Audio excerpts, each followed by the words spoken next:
Japan में एक कुत्ता अपने प्रोफेसर मालिक को हमेशा स्टेशन पे छोड़ने जाता और जब वो वापस आते तो उन्हें स्टेशन पे लेने भी जाता। ये सिलसिला काफी दिनों तक चलते रहा।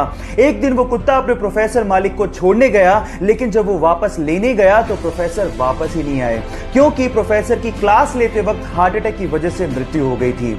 लेकिन वो वफादार कुत्ता 10 साल तक लगातार अपने मालिक का वहीं पे इंतजार करते रहा और इंतजार करते करते उसी जगह पे उसकी मृत्यु हो गई। और आज जापान में उसी जगह पर उस कुत्ते का स्मारक भी बनाया गया है। उस कुत्ते का नाम है हचिको। गाइस, यहां सीखने लायक बात यह है कि जिसे आप बहुत प्यार करते हैं उसे कभी भूलना नहीं चाहिए, और वफादारी क्या होती है आप इन बेजुबान जानवरों से सीख सकते हैं। क्रिकेट के लिए उसके पैशन को देखते हुए आर्थिक हालात कमजोर होने के बावजूद भी उसके पेरेंट्स ने उसका इंतजाम मुंबई में एक डेयरी में करवा दिया, लेकिन काम ना करने की वजह से उसे डेयरी से बाहर निकाल दिया गया। फिर उसके बाद उसे आजाद मैदान में 3 साल एक टेंट में गुजारने पड़े और सर्वाइवल के लिए गोलगप्पे तक बेचने पड़े, लेकिन उसके बावजूद भी क्रिकेट के लिए उसका पैशन कम नहीं हुआ। फाइनली उसके क्रिकेट की परफॉर्मेंस और उसके पैशन को देखते हुए आईपीएल के रीसेंट ऑक्शन में राजस्थान रॉयल ने उसे 2.5 करोड़ रुपए में खरीदा। और ना सिर्फ इतना, अभी चल रहे अंडर 19 वर्ल्ड कप के सेमीफाइनल में पाकिस्तान के खिलाफ 100 अनबीटन ठोक के उसने क्रिकेट के लिए अपने पैशन को साबित कर दिया। Yes guys, I am talking about the sensational cricketer Yashasvi Jaiswal. Guys, यहां सीखने लायक बात यह है कि अगर आप में पैशन है तो अपनी जिंदगी में आप कुछ भी अचीव कर सकते हो। उसके पेरेंट्स को लगा कि वो मुंबई इंजीनियरिंग करने के लिए जा रहा है, लेकिन किसी को क्या पता था कि वो एक्टर बनना चाहता है। उसने अपनी क्लासेस को छोड़ के बहुत बार ऑडिशन दिए, लेकिन वो सफल नहीं हो पाया, क्योंकि उसका बैकग्राउंड नॉन फिल्मी था, इसलिए सफर इतना आसान नहीं था। लेकिन उसने हिम्मत नहीं हारी, उसने ऑडिशन देना जारी रखा और फाइनली उसे अपना पहला ब्रेक प्यार का पंचनामा मूवी से मिला, जिसका वन लाइनर उसे फेमस बना गया। लेकिन उसके बाद आई 2 फ्लॉप मूवीज की वजह से उसका करियर डगमगाने लगा। लेकिन उसके बाद प्यार का पंचनामा 2 एंड सोनू के टीटू की स्वीटी से उसने कमबैक किया और दुनिया की नजरों में छा गया। Yes guys, I am talking about Kartik Aaryan. Problem ये है कि हम चाहते हैं हमारी लाइफ में कोई प्रॉब्लम ही ना हो, लेकिन अगर हमारी लाइफ में कोई प्रॉब्लम ना हो तो ये उनकी लाइफ की सबसे बड़ी प्रॉब्लम है। गाइस, यहां सीखने लायक बात यह है कि आपका बैकग्राउंड चाहे कुछ भी हो, जो आप बनना चाहते हैं, अगर आपको उस चीज पे भरोसा है तो आप जिंदगी में कुछ भी कर सकते हो।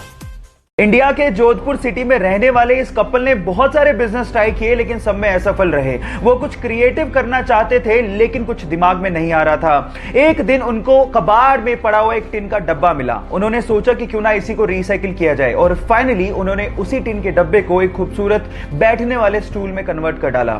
अब लाइफ को चेंज कर देने वाला एक धांसू आइडिया उनके सामने था।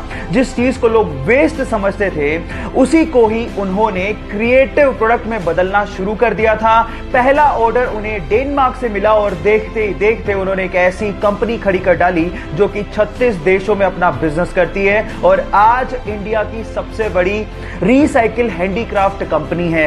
Yes guys, I am talking about Preeti international. Guys, यहां सीखने लायक बात यह है कि एक आइडिया आपकी दुनिया बदल सकता है, तो आपका वो आइडिया कौन सा है, चैट में जरूर बताइएगा। हार्ड वर्क की बदौलत अपने आलोचकों को जवाब कैसे दिया जाता है, यह आप टीम इंडिया के केएल राहुल से सीख सकते हैं। कुछ दिनों पहले तक लोग उसके टीम में होने पर सवाल या निशान लगाया करते थे, कहा करते थे कि वो कोहली का दोस्त है, सिर्फ इस वजह से टीम में बना हुआ है। लेकिन न्यूजीलैंड के खिलाफ हुई हालिया T20 सीरीज में अपनी परफॉर्मेंस के बदौलत उसने साबित कर दिया कि वो अपने दम पर टीम में है। उसने ना सिर्फ विकेट कीपिंग की, जरूरत पड़ने पर उसने कप्तानी भी की और सबसे ज्यादा सीरीज में रन बनाकर मैन ऑफ द सीरीज भी बना। और गाइस, यहां सीखने लायक बात यह है कि आलोचक चाहे कुछ भी कहते हो, अगर आपको अपने आप पे विश्वास है तो आप जिंदगी में कुछ भी अचीव कर सकते हो। कोलकाता का एक पिता अपने 3 साल के बेटे को लेकर ऑस्ट्रेलिया और इंग्लैंड के बीच का मैच देख रहा था। वो 3 साल का छोटा सा लड़का जिसे ढंग से बोलना भी नहीं आ रहा था, उस मैच को देखने के बाद उसे क्रिकेट का चस्का लग गया। ये देखकर पिता ने उसे घर पे खिलाना शुरू किया और एक दिन उसकी वीडियो बनाकर सोशल मीडिया पे अपलोड कर दी। देखते ही देखते वो वीडियो सोशल मीडिया पे वायरल हो गई और एक दिन वो इंग्लैंड के खिलाड़ी केविन पीटरसन तक पहुंच गई। तब केविन पीटरसन ने विराट कोहली को टैग करते हुए पूछा कि क्या आप इसे चांस देंगे। विराट कोहली ने ने वीडियो देखने के बाद ये पूछा कि ये छोटा सा सेंसेशन कहां से बिलोंग करता है। गाइस, उस बच्चे का नाम है शेख शाहिद, जिसकी वीडियो आप ऊपर देख रहे हैं। उस छोटे से उस्ताद के लिए 1 लाइक तो बनता है। आप वीडियो देख के क्या सोच रहे हो, चैट सेक्शन में जरूर लिख के बताइएगा। जब वो स्कूल में था तो स्कूल के कुछ बड़े बच्चे उसके साथ मारपीट किया करते थे, जिससे बचने के लिए उसने बॉक्सिंग जिम ज्वाइन किया और अपने अंदर की आग और जुनून का इस्तेमाल उसने मिक्स्ड मार्शल आर्ट को सीखने में किया। घर में पैसों की तंगी थी, इसके लिए उसने प्लम्बर का काम ज्वाइन किया, लेकिन प्लम्बर के काम में उसका मन नहीं लगता था। जब उसने उसे छोड़ने की ठानी तो घर वालों से उसकी बहस हो गई, जिसके बाद उसने घर वालों को कहा कि 25 की उम्र में मैं आपको करोड़पति बन के दिखाऊंगा।